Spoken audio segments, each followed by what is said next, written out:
to the Farmerdale Podcast. Welcome to the Farmerdale Podcast. Welcome to the Farmerdale Podcast.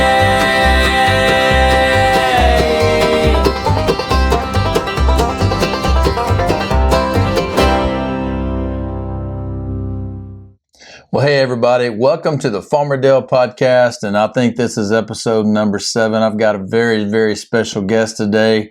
I think you're really going to enjoy him.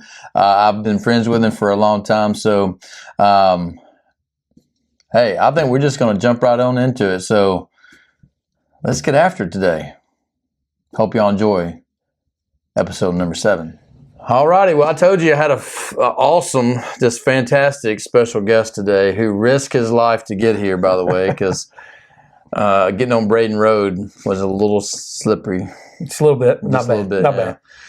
So anyway, I'm so excited because I've been friends with Jeremy Wilbur for a long time, and we'll kind of talk about how we met and how we got into that story. But Jeremy works for the FCA, and as we go through today, where he's going to talk about his life and how he got to be where he is today and how God got him to be here, and has led his whole entire life pretty much. We met. I was teaching at Millington Middle School, teaching PE. Wasn't coaching, but I was just teaching. And Jeremy walks in the gym, and I'm like, didn't know who he was, right? So struck up a conversation, and then I remember we went back into our little office area, if you remember that, and we sat down and we talked for a little while. But that's how we got to know each other. And that was I'm trying to think what year that was. About 17 years ago. 17 years ago. That's a long time. So we'll come back to FCA and about your story. But let's get to the heart of the podcast here, and that is vegetables. Vegetables. Growing the garden. This is going to be really good. Yeah. Yeah. What is your favorite vegetable? My favorite vegetable, probably 2, but I'd probably say macaroni and cheese. Right? That's not on every vegetable plate you can get. You go to a restaurant, it's on there. But I do like fried okra. I will tell you that. That is the one. Okay. But it's got to be fried pretty crispy, and a lot of fried stuff on the outside of it. No slime. I've got a joke about slimy okra, but we'll save that. Okay. So we'll do that. Molly loves that one, but we'll do that off video. We'll talk about Molly today too. Yeah, there you go. That'd be pretty good. So fried okra. Yeah, we grow okra. Yeah.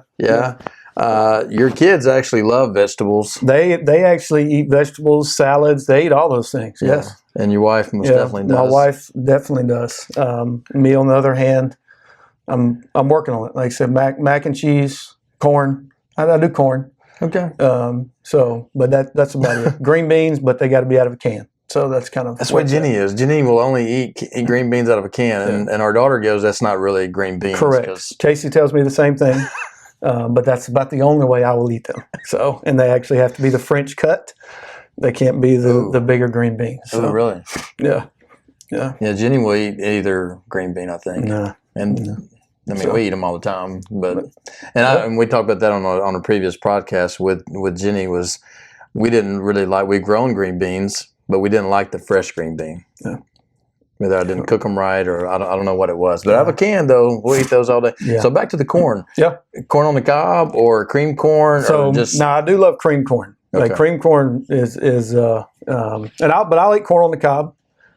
So I do like corn. Like a lot of butter. To go with it. A lot of butter. You put salt and pepper on your corn on the cob? No, I'm go with just butter on it. I mean, I can do the salt and pepper, but I normally make a little mixture and salt and pepper and melt the butter and then roll them. There you go. I probably eat that. It's really good. Yeah. But that's about the extent, probably, of my vegetable intake.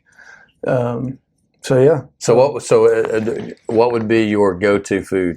Like my favorite. Yeah, I could eat a cheeseburger and fries pretty much every day. Yeah, and be fine. I could do that all the time. So that's cheeseburger, fries.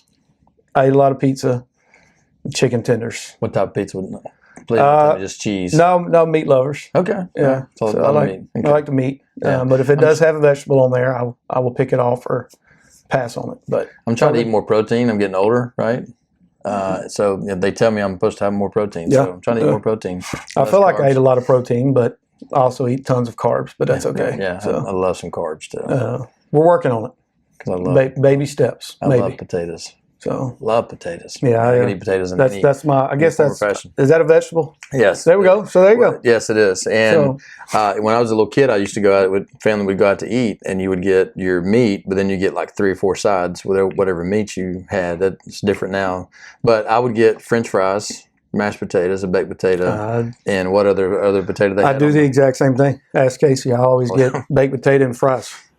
What's Casey's favorite vegetable, you think? Oh, I don't know what her favorite vegetable would be, because she loves vegetables. So she does like the time that I think you've brought her squash. I know she doesn't eat it much because I don't eat it, so she doesn't have it at the house much. But she does. I don't know if she has a favorite. That'd be a good question. I'll have to ask her. But she pretty much. I don't know if there's a vegetable she doesn't eat. She would probably rather have vegetables and salads than. Yeah. That's good. That's good. So, have you ever tried to grow anything? No. Any garden or anything? I've not. Partly because I'm not. Casey ever tried not going to eat it. She is not. Okay. She is not. So I'm not the best at growing things. Yeah. I did replace and put 2 bushes in front of my house. Now, obviously, with this weather, I think they're going to be dead, and I'll have to do it again because I didn't cover them up. They'll probably live. I didn't cover them up because I'm thinking, no, they're bushes. Well, how long ago did you plant them, though? Over the summer. Yeah, so we'll see. They might make it. How big were they? Not very big. Okay. I mean, they started about like this. Yeah, they made it. Yeah, they didn't grow as quick as they were supposed to. Yeah. I don't think I dug it out enough, but that's okay. That's fine. Yeah. All right, so sports. That's where I'm at. Yeah, so we'll get to the sports world here in a little while because it's both our worlds for a long time. So your family, kind of tell me about your family. You got 3 girls and a wonderful wife. Yep. So married to my wife. Married up. Casey. Sure. I did. Married up. So we've been married, I guess, 16 years this May. So when I met you, you were not even married. I was not even married. Were you dating Casey at that time? I would have been dating Casey at that time. Okay. Yes. So married to my wife, Casey, and then I have 3 daughters. So Riley is in 7th grade, Ellie's in 5th grade, and then Molly is in 1st grade. Wow. I think 1st grade. Yes. Wow. Our good friends have 3 daughters, and they're all grown now. One's married, but I was like, I don't know how you did it with 3 girls. Yeah. So it's a wacky world. I'm learning. So I had 2 brothers, and obviously with FCA, I spent a lot of time around male athletes, and so 3 daughters. Yeah. I'm still learning. I don't respond the way that I always should. Got to remind myself it's not a locker room. Yep. But it's good. But yeah, they are all have their own personalities, and so it's good. I know a lot of dads do this with their daughters. I didn't necessarily do this because I was just trying to survive, I guess, and I didn't really know that it was a thing, but they would take their daughters out on dates. So I'm not the best at that. Okay. Now, what I have done is each one of my daughters in 5th grade, their 5th grade year, I take them on a daddy-daughter trip. So Riley in 7th grade, she's in 7th grade now, so when she was in 5th grade, we took a weekend trip actually to Disney, just me and her. And then my middle daughter, Ellie, I guess 2 weekends ago, was her daddy-daughter trip, and she wanted to go to Disney as well. So we went to Disney for 4 days or something like just that. You just take them? Just me and them. Doesn't go. Just the How 2 many of days us. y'all normally go? So we leave on Friday morning and come back on Monday night. Okay. So really 3 days? So three and a half days. Yeah. You fly down there? Fly down there. Okay. And you're from the state of Florida. I am from the state of Florida. You grew up in Florida. Yep, Do y'all have Florida. that family pass down there? No, we didn't. We don't have the family pass, so yeah, I don't get the discounts. That's really sweet, though, to get that family pass. It is. I have family there. My brother still lives there, but he's not offered that to me yet, so I don't know how that works. I don't know if you can do that or not. But you probably can't. But yeah, so I'm not the dating, not so much, but like I said, kind of their 5th grade year, just a daddy-daughter trip, just the 2 of us. That is a really cool idea. It's a really cool idea. Before they hit teenage years, I guess. Yeah, so, that is really awesome. I've always heard, daddies doing that so they would help them understand, what a date looks like and how a man should treat you and that kind of stuff. So I think that's, I don't know if I did a very good job on that. My daughter married a wonderful man, so I guess she did really well on that. But it's different. All right. Well, you live in Arlington. Live in Arlington. Been living there for a while. And we moved there right before or right after my oldest was born. So what is she? She's 12. She was born in 2000. Yeah. No. Yeah, she's 12. I think she's 12. Yeah, and your kids go to Arlington schools. 13. Maybe she just turned 13. She just turned 13. 13. I don't know. I just know she's in 7th grade. That's why I tell people the grade they're in, not the age. But yes. So I think that's right. She was born 2012. So there you go. There you go. So her birthday. And I'm not a math major. That's why I got into PE. She's 13. So but you're good at math, though. I was a math major. You're a math major. Yeah. But I don't remember their ages. I just go by grades. But she is 13. There you go. My kids were 2 years apart, almost exactly 2 years exactly, August and October. So I can always keep up. As long as I can remember how old Brooke is, I can remember how old Cole is. Now, Jenny, don't ask me how old she is. Yeah, I just go by the grades. That helps me out. So how was it growing up in Florida? And I mean, you lived there your whole entire life. Well, I guess y'all traveled around a little bit, though, because your dad was a pastor. So my dad was a pastor. So actually my childhood was just south of Atlanta. Okay. I was actually born in Chattanooga, but I lived there for less than a year. Yeah. But the majority of my childhood was just south of Atlanta.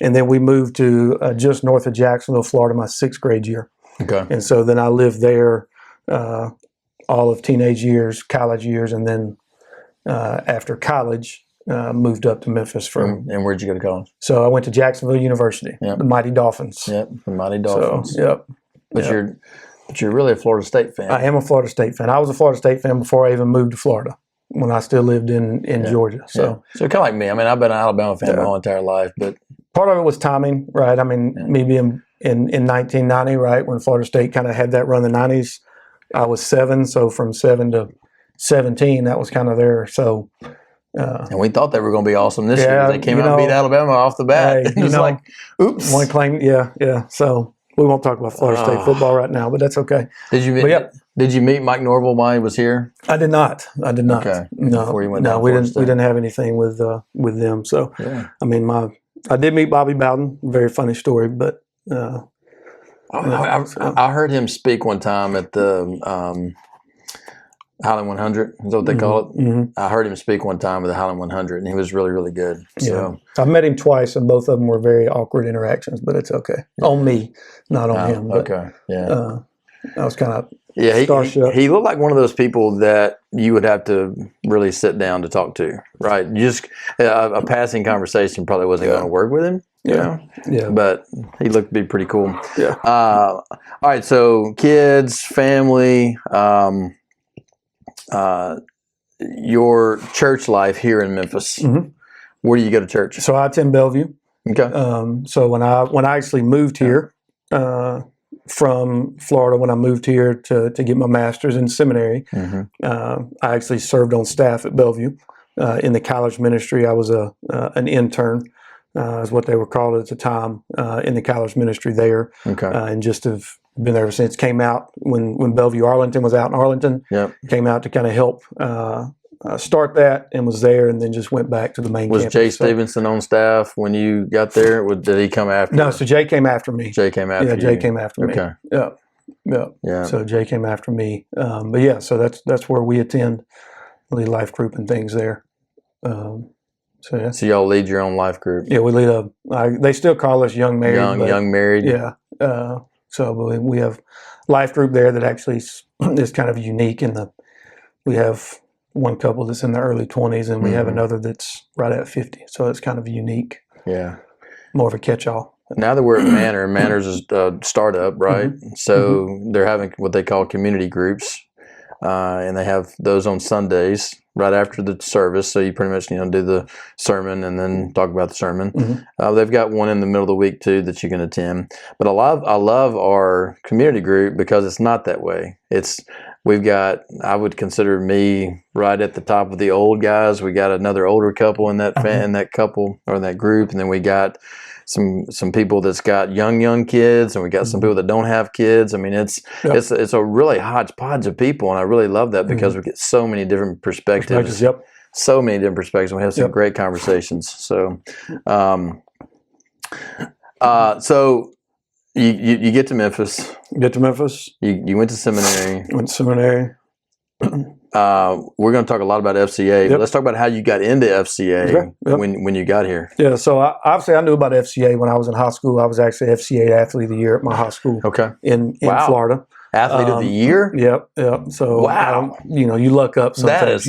You fall into things. Sweet. So I knew about FCA, but then when I moved to Memphis, was in seminary. Part of being at the seminary at Mid-America is you had to be involved in a Christian organization outside of church, right? So you couldn't just serve at a church; you had to serve an organization outside. And so I chose FCA, and so for I guess 2.5, maybe 3 years, give or take, I was a volunteer, what FCA calls a character coach at Cordova High School. And so I went out and served a football team, baseball team, basketball team. I was not married at the time, so I was I'd do the stuff at Bellevue, do my schooling, and then I'd go out to Cordova. Were you still in seminary when we first met? No, you had already graduated at that point. Yeah. So that was kind of my introduction. I guess real introduction to FCA was as a volunteer at Cordova High School, and then when I graduated seminary, they approached me at the time about would I want to work for FCA, and then the rest is history from there. But So you got recruited. I did get recruited. Basically, I did. Right. I did. Yeah, I got recruited. At the time, they, was there a hesitation there of? Well, I don't know. The only hesitation, obviously, this, but right as FCA, it's we operate as missionaries, so that was the only hesitation, right? When they come and said, "Hey, we'd love for you to come on staff with FCA, but yes, you have ministry, but you got to fundraise, and so obviously there's you're like, but for me, it's I love sports. I love talking about the Lord. Let's just go and trust that the Lord will provide. And let's go back. Let's go backwards here. All right. And Athlete of the Year. Mm-hmm. Your sport was baseball. My sport was baseball. Right. Did you play anything else besides baseball? Baseball was it. I did play golf a couple of years in high school. I also played a couple of years of basketball. Okay. But you were Athlete of the Year because of baseball. Well, just at the school itself. I was just voted as Athlete of the Year. So just at that school, you were Athlete of the Year. Yeah. Awesome. What high school did you go to? So I went to a school called West Nassau High School. West Nassau. Where did Tim Tebow go to school? So Tim Tebow went to a school called Nice. He was homeschooled, but he played at a school called Nice, which is about 45 minutes south of okay. Did you ever play Nice? We did not play Nice at the time. They were they were a larger school. Yeah, what size school was your school? It was when I was there. I think we were 3A. I think now I might even down to a 2A. Okay. There, but yeah, we played. I don't know. Some people have heard of a school called Bowles. That's where Chipper Jones went. Yeah. So that was kind of our rival down there. Private school and public school were not separated; they were in the same division. So that was kind of our rival. That we played. Well, that's a controversy. Have you seen the state of Alabama? Because they are deciding to split those because they've been in the same where they split them up. And now they're splitting them up. Yeah. And boy, there is some major sure. Yeah. I mean, wow. On social media, there's some people that are really angry. There's some private schools that are mad because they want to stay with the public schools. There's some public schools that are mad because they're splitting them out. Mm-hmm. I mean, it is. I hadn't seen that, but that's how that's a whole other podcast just to discuss that process. Yeah. Because the state of Tennessee has been that way for a long, long time. Yeah, it was like that way when I came. Yeah, when I started with this. Because I was public school when I first met you, and then ventured into the private school world now. Yeah. So all right. So baseball was your sport. Mm-hmm. What positions did you play? So I was an outfielder. In high school, I was an outfielder. So you were fast? So I used to have a little bit of speed. So yes, I played center field and left field. So how far could you throw a baseball? Like, could you hit home plate? At the time, I could come pretty close to home plate. Okay. I did not have the strongest arm. Yeah. I was in the outfield because I had speed, but I've always just had a knack for reading a baseball off a bat. I mean, that's the that was part of it. I never had the strongest arm, but I mean, in high school, I could one hop the plate. But I probably should have stuck with baseball. I gave baseball up in the 6th grade. I was going into 7th grade, and Rosemark didn't have middle school baseball. So, and I think in my mind, I'm thinking they don't have it in school, so why am I going to play it? Yeah. But I played my 5th and 6th grade year in the Dixie League in Brighton. Well, I made the All-Stars my 6th grade year. So we went to the All-Star games and did all that kind of stuff. And I was so mad. And this is great for parents because I was a pitcher and played shortstop. I thought in my brain, I was 6th grade. I thought I was awesome, right? Yeah. So on my individual team, I was, right? But then they put all the good kids, all the best kids together on the one All-Star team, right? Well, the coach's son also played shortstop. I was like, man, there's no way I'm going to get to play. And I didn't. I set the bench. That was the first time that I ever had to set the bench. Yeah. But it was the best thing, right? I didn't like baseball to begin with because it was too slow for me. I needed my ADHD. You needed stuff happening. My son started playing baseball, and he played t-ball, and I noticed that same thing. And I'm like, we got to get you out of baseball and get you into something that's got to go. It just it didn't work out. But I was actually, I thought in my mind I was pretty good. Yeah. My grandfather loved me playing baseball, and I probably should have stuck with it. Yeah, maybe I would have been FCA Player of the Year. I don't know. I was Rosemark Academy. Who knows? Yeah, I was obsessed with baseball. Fortunately, I mean, our high school team was. I mean, we were we ranked top 10 in the state of Florida, and we were a pretty good team. So that helps, right? Did you do all the travel ball? I did not. That kind of stuff? Actually, really? So travel ball was not. It was not really a thing. Okay. So our school kind of had a summer team, but I didn't even really play on that. Yeah. I guess my senior year was really the first year that I ever even heard kind of about travel ball. Yeah. So when I moved here, it kind of blew my mind because, but now also in Florida, the season was a little bit longer too. Okay. Right. I mean, we started, our season, we started games, early February and played till, almost June just because we didn't have to cram it in. So that probably was part of it. You had a longer season, and so you kind of. But yeah, I didn't play any type of travel ball, competitive ball. I played Little League all the way up to. That's all I played. Our Little League was we had a pretty good Little League, and then that turned into our high school team. So you got how many brothers and sisters? So I have 2 brothers. I have an older brother and a younger brother. Did they play baseball too? They did not. They played, but they were not. They didn't love it as much as you No, did. My older brother kind of played a little bit of everything, but he was not really, I would tell him this to his face. He wasn't the best athlete. He just enjoyed playing. And then my younger brother was a lot bigger. He's about 6'4", and in high school he weighed about 280. So he obviously played football. And so he was a football lineman. But I was the only one that really I ruined my younger brother baseball probably because I took him in the backyard and put him in a catch position and just started belting tennis balls at him. They were tennis balls. They weren't even baseballs. But I probably affected his. Scared to death. Yeah, he was. So neither one of them really played baseball. Well, let's finish this first segment with all of that. There's so much more life to you also, so many things. But getting to Memphis and going to seminary and getting involved in FCA, getting married, having kids, really FCA is, you started off at the bottom and now you're kind of in West Tennessee, you're kind of at the top because you're kind of running everything. Is that right? Correct.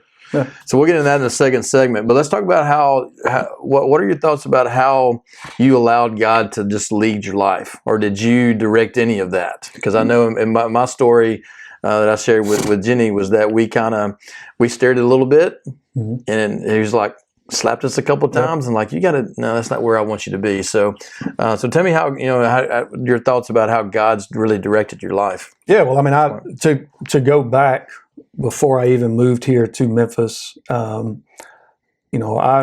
surrendered my life to full-time ministry. The first time I did it, I was about 12, but I had some people in my life that told me I was too young to know that then. And so kind of, okay, cool. And then at 16, really knew that the Lord was calling me to full-time ministry, and was planning on doing student ministry. And by the time I was ready to graduate college, both my parents my dad at the time had been diagnosed with leukemia, or told he had leukemia. My mom has multiple sclerosis, which that, and was not doing good. And really in that time frame, me graduating college, it kind of been, I was told that both of them weren't gonna make it. And so at that point, I went from, okay, hey, the Lord is calling me to do ministry. I know I need to go to seminary, and was planning on doing that, to, all right, wait, I'm going to control this on my own, because I'm not going to leave my parents. I'm not going to do this. I'll figure it out. Right. And really went through about a month of, if I'd have went to a doctor, they probably would have told me I was depressed. Right. I mean, I stayed in my room, didn't come out. Well, anyways, I can still remember, I was, at that point, you're like, I don't know what else to do. I'm just going to read the Bible, right? I mean, that's really where I was at. Right. And then I can just remember opening up, reading the life of Abraham, and where obviously the Lord said, hey, just get up and go, right? Like, I'll tell you where you're going, but just go. Okay. And for me, it was like, I already knew where I was supposed to go.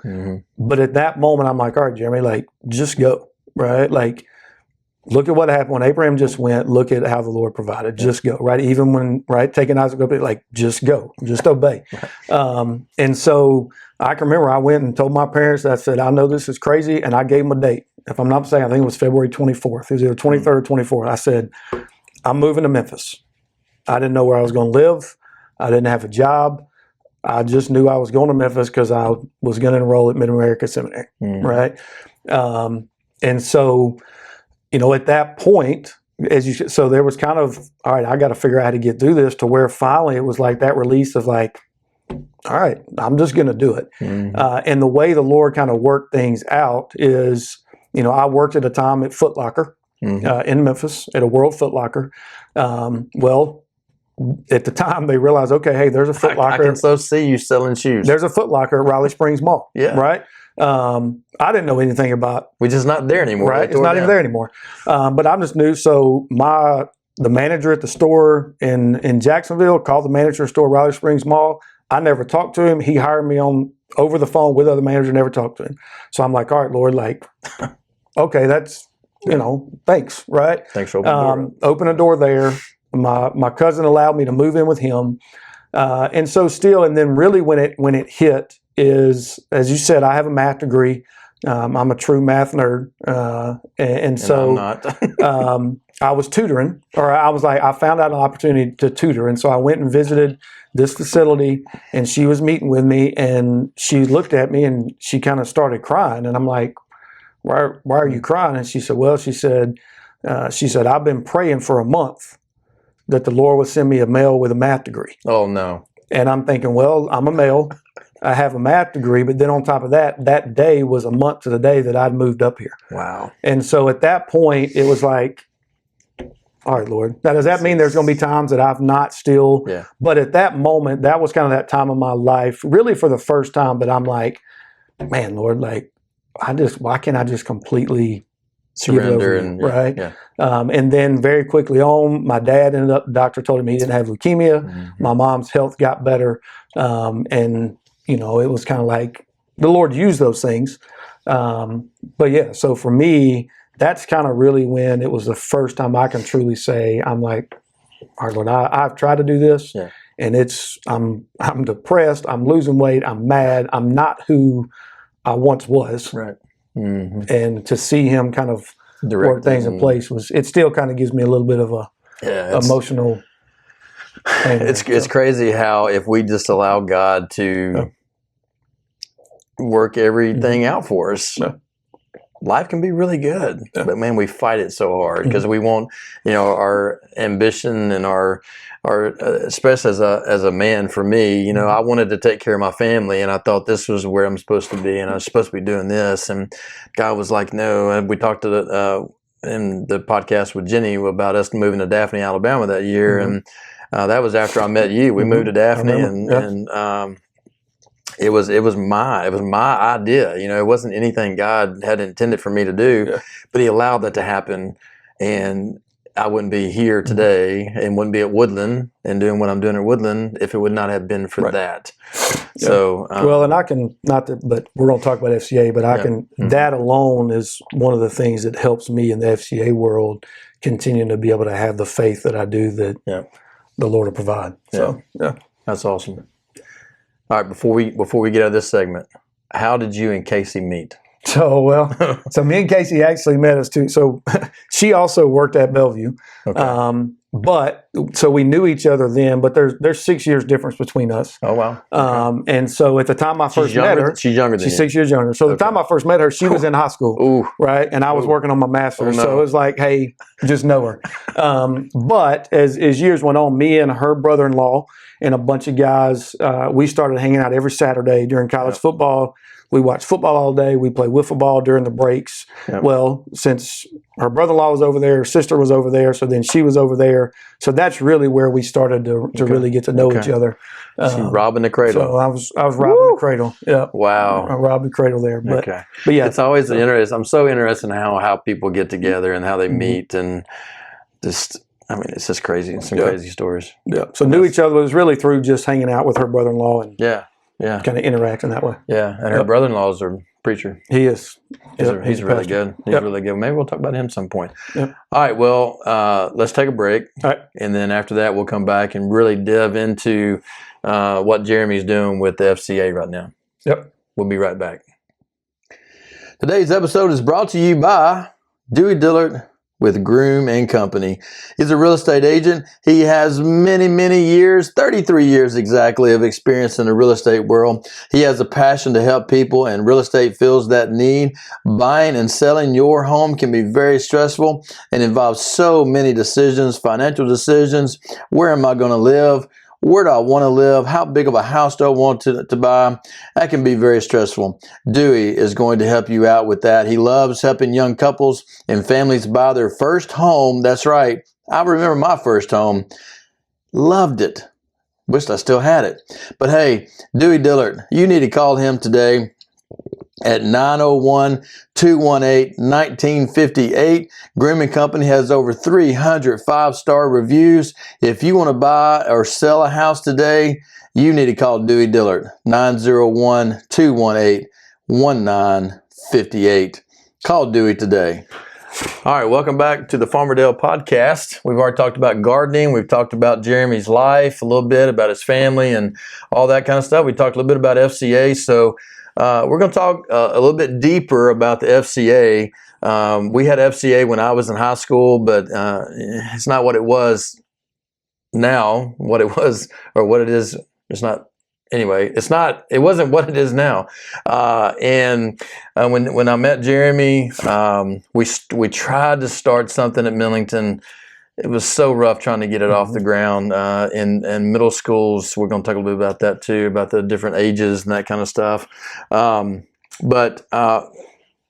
So now, what is your actual title, and what is your what do you actually really do at FCA now? Yeah, so my current role with FCA is I'm Greater Memphis Metro and West Tennessee multi-area director. So it's kind of two roles. As far as the West Tennessee side, there's an office in Memphis, there's an office in Jackson, and there's an office in Union City. That I oversee those three areas. But the majority of my time is spent in what's considered Greater Memphis, which is Fayette, Tipton, and Shelby County. And so that's where, probably 85-90% of my time is spent in this area, just because I have directors in the other areas that they're kind of doing that. It's more of me just kind of checking in on them and helping out where needed. But so those directors, they are, you were at the bottom and you had to basically raise your own money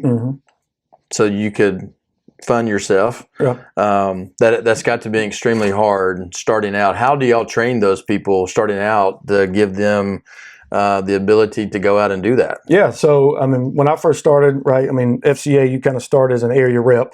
It's kind of what you start as, but it doesn't matter what role you're in, whether you're a rep or a director, you do have to raise funds. And so what FCA does is, we do have what is called a fundraising boot camp.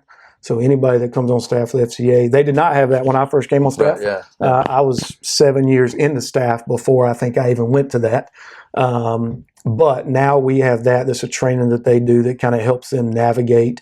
And then besides that, it's just come alongside people, helping trying to find contacts and encouraging people to say, hey, it doesn't hurt to ask somebody. That's really, That's really where it's Right, at. So yeah. the training is you got to get out and do it. I mean, it's a true salesman, right? Yeah. I mean, because you're going to get a lot of no's. Correct. Hopefully, we'll get some yeses along the way. Correct. Right. Yeah. You're ultimately selling. I mean, I tell people all the time, like you're ultimately selling what the Lord is doing in the school system. Right. I mean, that's what you're trying to do. Right. So, because this is y'all have volunteers, but to have those volunteers, you got to have people to direct those volunteers. Correct. Right.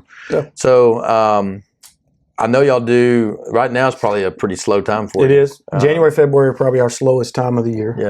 Yeah. Of course, y'all just came off of the Liberty Bowl. Y'all do a big breakfast, fundraiser, big fundraiser for that. Yep.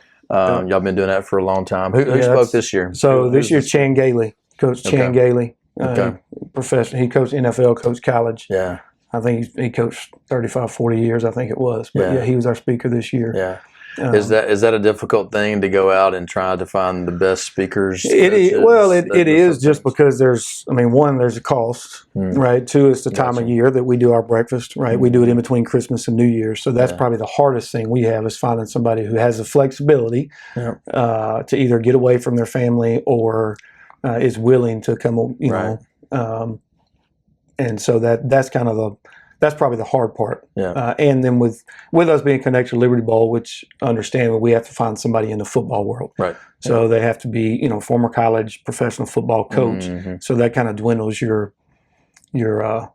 people down a little bit. We talked about Bobby Bowden, but he came and spoke. He one did. year. Yeah, Bobby Bowden came and spoke years ago. Yeah. So I remember that. I remember that a long time ago. Yeah. All right. So moving into summertime is y'all's big time.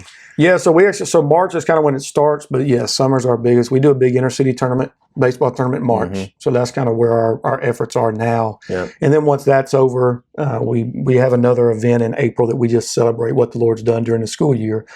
But then really, also in March, we start heavily recruiting for camp. Yeah. So camp is that's kind of our one big push that we get. Last year, I think we took to just our state camp. I think we took 139 kids, and then we sent a couple of teams to state camps as well, to team camps. And then we have our big local football camp, right? Yeah, which I think last year we had about 800 kids in. So it's about 1,000 kids that we participate in camp throughout the summer. So my son went on that summer camp trip with you one summer. Yep.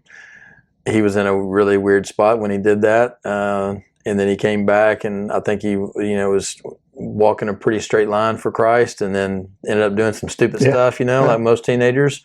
But it was very impactful for him in his life, and he took another kid from TRA with him. I think Jack Owen went with him, big old Jack. And but I just remember I was like, I wanted it so bad for him to have a great experience.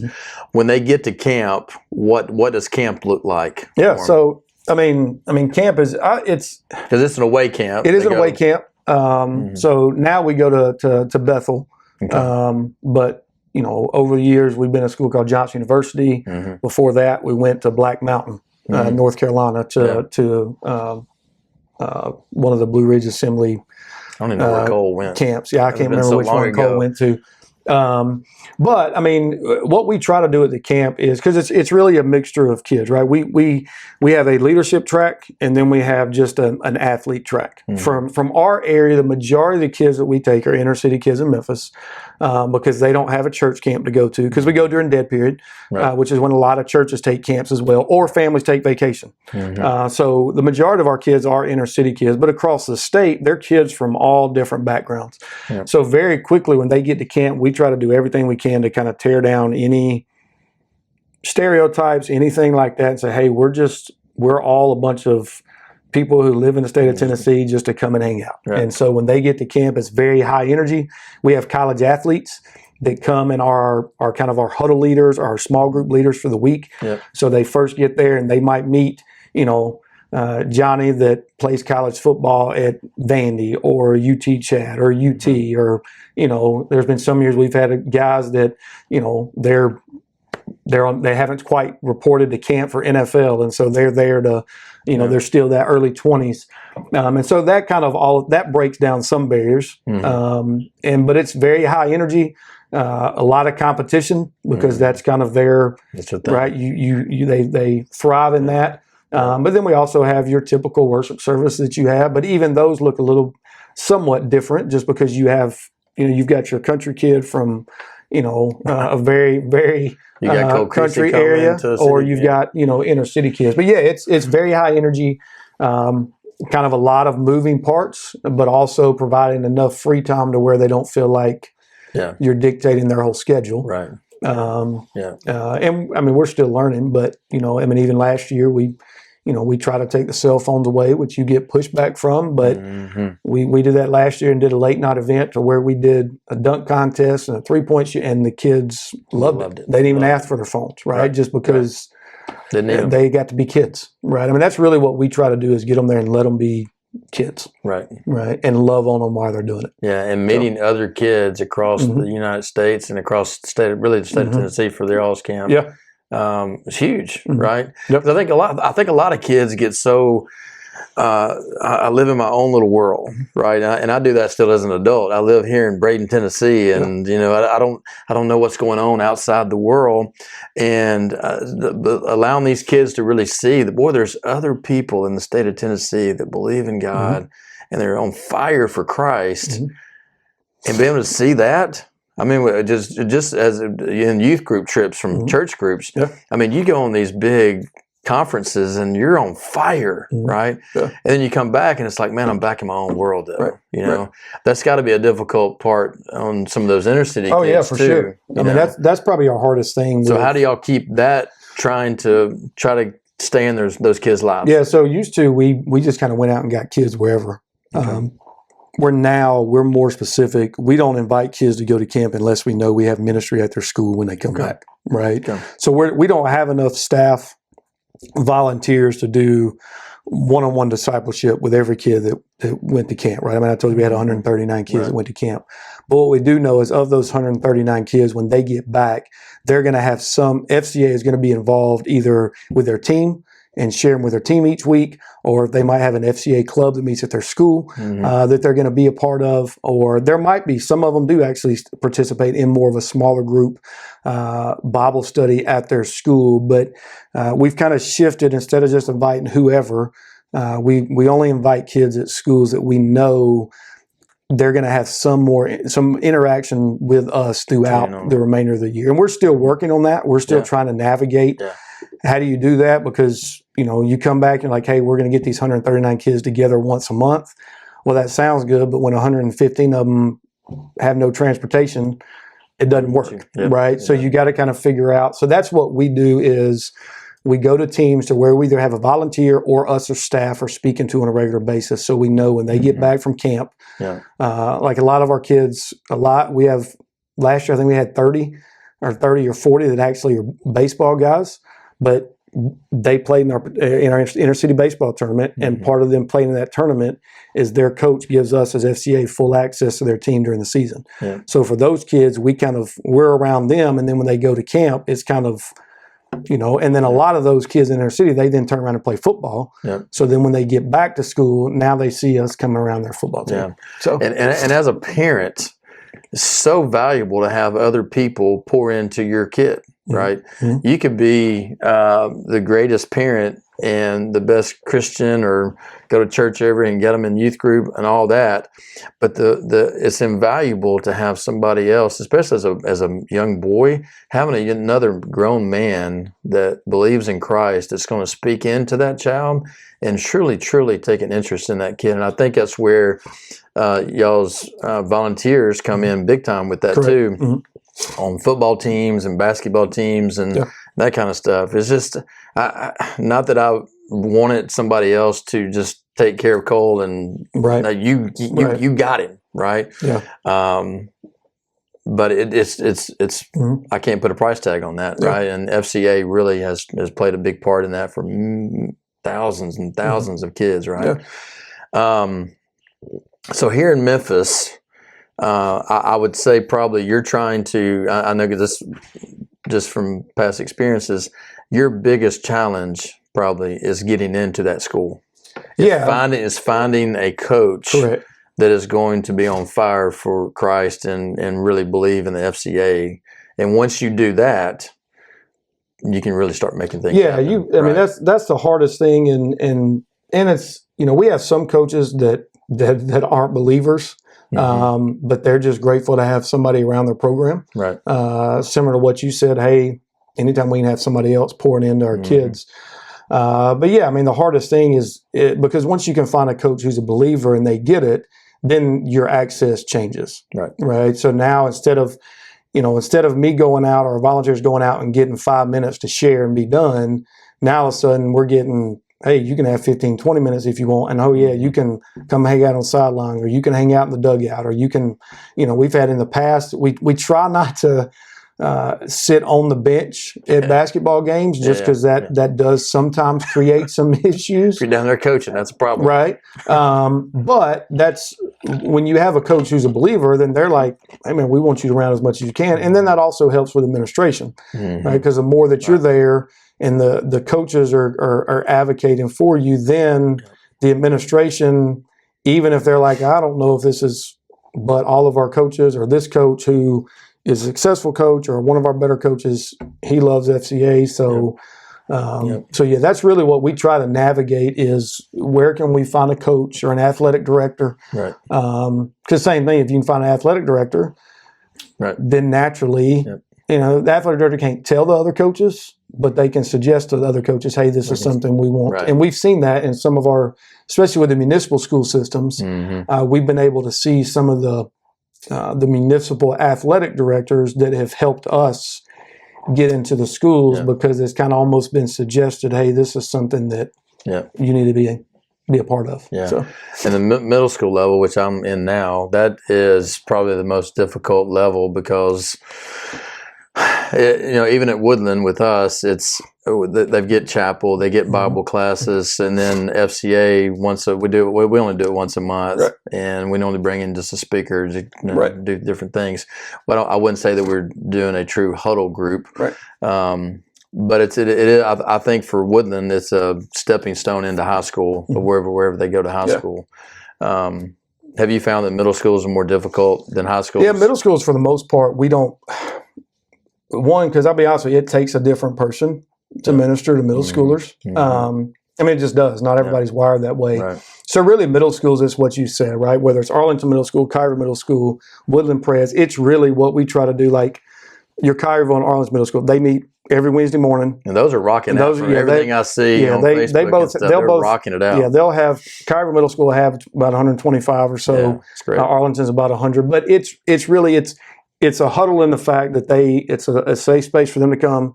They play for 15, 20 minutes, and then we share devotion with them, and then they go on their way. But it's been happening now that they just do that. But as far as teams and things like that, the middle school is a little bit harder. It's a little harder. It just is because on middle school you're still at that age. Do you have to have permission from the parent? Do you not? Yeah. Right. Once you get into high school. Technically, I guess in some you still have, but when you're in high school, the parents kind of let their kids, hey, if they want to be a part of that, they can kind of be a part of that. Yeah. So middle school is a little bit harder outside of just getting, one set. So Joe, our guy on staff, Joe's great. So he's done a good job of developing some leadership teams at some of these schools, which has helped. Once they get to high school, because there are 3 years of him investing in them. Yep. And that's really the only way middle school can really happen is you almost just have to have a group of kids that you're pouring into, and then they, as you said, you're prepping them for high school and the opportunities there. Yeah. And it's so hard to get like high school kids, you can kind of get them to help lead, right? Correct. Middle school's hard. It's hard. It's really hard to find get up and talk school. in front of their peers. Yeah, it's tough. Yeah. We've struggled with that.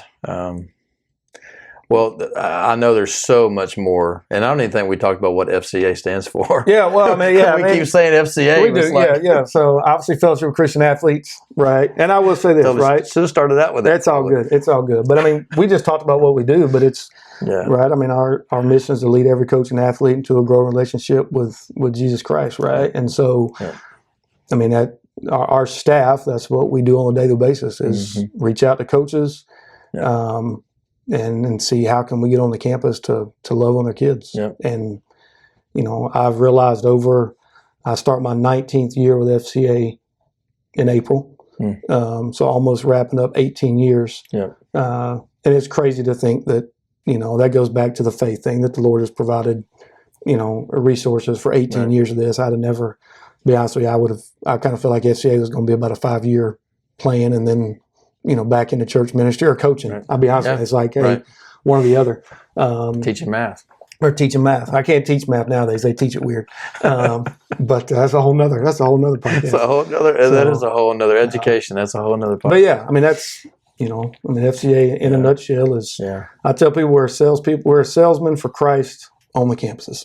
Public school or private school. To be honest with you, there's no different. Private school kids need it just as much. Well, you do such a great job in Memphis. You really do. And you've grown it. I guess I think when we first met, it didn't seem like it was that important in the city of Memphis. But since you came on and kind of really taken over things, I mean, it's really grown. I mean, all the things y'all done, from golf tournaments to baseball tournaments to football camps to summer camps. I mean, it's crazy how much stuff y'all really do within a year.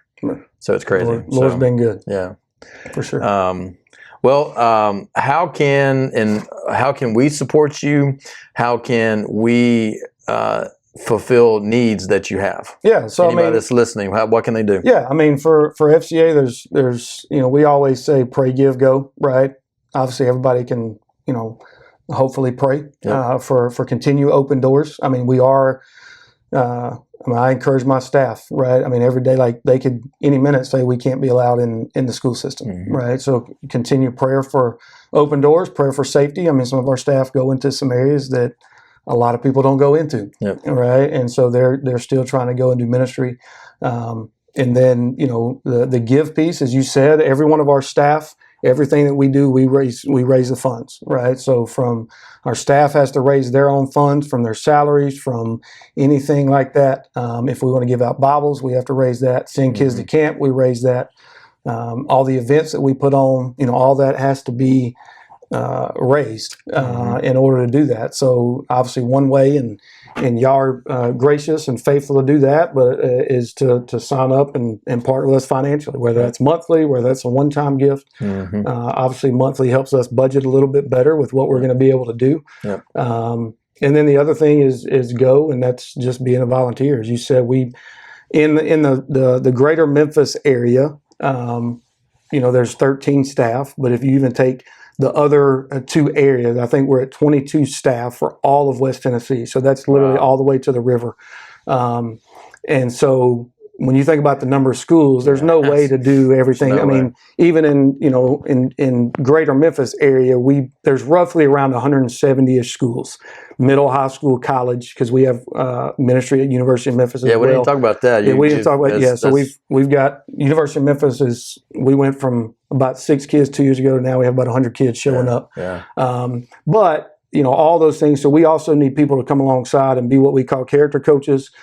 People that'll come and say, hey, I'll come to inner city baseball tournament and keep a scorebook, right? Or I'll show up to a golf tournament and just help check kids in or check adults in, or, hey, I've got a week in the summer, I'd love to go serve at camp, right? There's a lot of ways. It's not everything is a weekly thing. Right. Obviously, we need people that volunteer weekly, but we need some people, as you said, that say, "Hey, I'd love to go out to Woodland Pres and speak at their FCA meeting." Right. Or I'd love to go out to Cairo. Right. I mean, anything like that. 7:30 in the morning. Yeah. I mean, it's anything like that to be able to help us as staff to where. Our staff sometimes tries to be at 4 different places at once, right? Can't do it. And they do an incredible job. When you look at not to ask, but like last year, and I think we ministered to about 4,600 kids somewhat regularly, right, through different stuff that we do, and so the staff is doing an incredible job. But from somebody who oversees it, also look at the amount of opportunity that's out there. Well, there's a reason when Jesus got his 12 disciples, and then it kind of grew from there, right? I mean, it takes a lot of people. But to really, we still have ministry opportunities that, because of either lack of financial resources or lack of volunteers, that we're having to look at coaches and schools and say, no, right? And that's hard. And for the first few years of FCA, I've struggled with that, but now it's like, hey, that's fine. The Lord will provide when it's timing. But so obviously praying, giving and supporting what we're doing and our staff. But like I said, Bibles. I mean, Bibles cost $10. Right. So I mean, I look at it. If somebody gives $10 a month, that's 12 kids that get a Bible. Yep. Right. And then obviously coaches. Right. We give out coaches Bibles. I still got my original coach's Bible that you gave me a long time ago. And those are about $20. So same thing. It's like $20 a month. That's 12 coaches that we can give a Bible to. So yeah. It's a great Bible for coaches too, because all the devotions, they're just. I mean, it's crazy. It's really good stuff. Yeah. What's I'm guessing you can give me a link, and I can put that link to where they can help donate. That kind of stuff. Yeah, I can give you a link. I'll put that down in the show notes in the bottom of this podcast and donate. Jenny and I, we're not bragging, but we do support you, and we really believe in what you're doing. Right, so we want to continue doing that, and we need y'all to continue and step up and help out, whether it's volunteering or whether it's financially, whatever it may be. It's an awesome organization. So, this beautiful background we have here. The sun's shining on your face. You're starting to sweat over there a little bit. Head's blowing. He's got a little sweat going on. But hopefully this is going to melt the snow a little bit, and we can get our kids back in school. So, because I know they're driving all the parents crazy. So the teachers probably don't want to go back to school, but some of us, I do. I'm ready to go back. We got to get basketball season done. So hey, all right, I'm going to ask you some I haven't done this with any other guests. You're the first one. All right, let's do it. So some quick fire questions here. I'm going to ask you, and you just tell me which one. Ocean or mountains? Mountains now. You say oceans, but I'd say mountains. I've gotten older. Okay, I still say oceans. Pepsi or Coke? Coke. Cheeseburger or pizza? Cheeseburger. I already know this. Basketball or baseball? Baseball. Yeah. That's what it's going to be. Let's go with, I don't know. It's harder than what I thought it was going to be. I mean, you asked Pepsi or Coke. Mountain Dew is where it's at. But, Mountain Dew. So, okay. Well, we'll go Mountain Dew then. But okay. Well, I got no other questions. Well, hey, thank you for being on here, Jeremy. Yep. It's been awesome. Love your family. Love your family, and hope y'all enjoyed it. We'll be right back. Well, hey! I wanna thank Jeremy Wilbur for being on the podcast today. And man, I hope you listened to all of it. Jeremy is so awesome. There's so much more he could have shared, but we got some time restraints here. But I really want to thank Jeremy for being there. He's got an awesome family, and I wish him the best in the future. And we are going to continue to support him. So make sure when you go down into our description that you pray about donating, being a financial supporter of FCA. But also think about volunteering. If you think you have the time to volunteer, they would love for you to be involved, whether that's been a part of a team, a football team, a baseball team, a soccer team, basketball team, whatever it may be. They will train you. They will tell you what you need to do. You don't have to have any athletic ability. You just got to have a love for Christ and a love for people, and they'll get you involved, and they'll train you up the best they possibly can. So I want to thank him for that.